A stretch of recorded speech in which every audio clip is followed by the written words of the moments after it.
Saint-Esprit. Amen. Ô Seigneur, envoie ton esprit et tout sera créé, et tu renouvelleras la face de la terre. Évangile de Jésus-Christ selon saint Luc, chapitre 8, versets 1 à 3. En ce temps-là, il arriva que Jésus, passant à travers villes et villages, proclamait et annonçait la bonne nouvelle du règne de Dieu.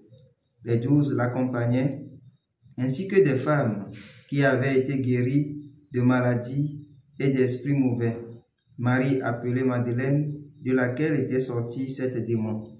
Jeanne, femme de Cousa, intendant d'Hérode, Suzanne et beaucoup d'autres qui les servaient en prenant sur leurs ressources. Acclamons la parole de Dieu. Louange à toi, Seigneur Jésus. Bien-aimés dans le Seigneur, aujourd'hui, vendredi 19 septembre de la 24e semaine du temps ordinaire, les textes que l'Église nous donne de méditer aujourd'hui nous invitent à comprendre que nous devons suivre Jésus avec tout ce que nous sommes et tout ce que nous avons.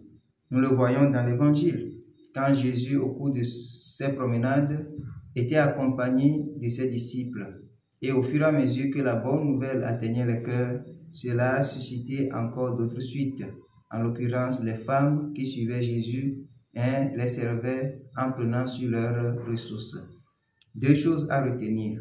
La première chose, c'est que lorsque la bonne nouvelle parvient jusqu'à nous, cela suscite la conversion.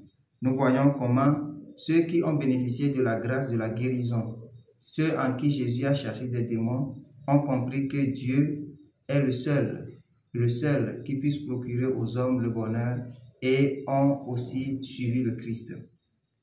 La deuxième chose, quand on suit le Christ, on le sert avec tout ce qu'on est et tout ce qu'on a.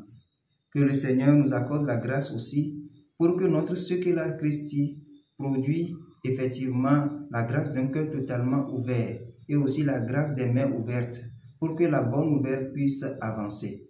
Aujourd'hui, oui, l'Église est en train de proclamer la bonne nouvelle, mais elle doit compter aussi sur tous ses fidèles, sur tous ceux qui écoutent la bonne nouvelle, pour qu'en retour ils aussi participent à l'annonce de ces bonnes nouvelles de diverses manières, tant avec leur temps, ce qu'ils sont, mais aussi avec ce qu'ils ont.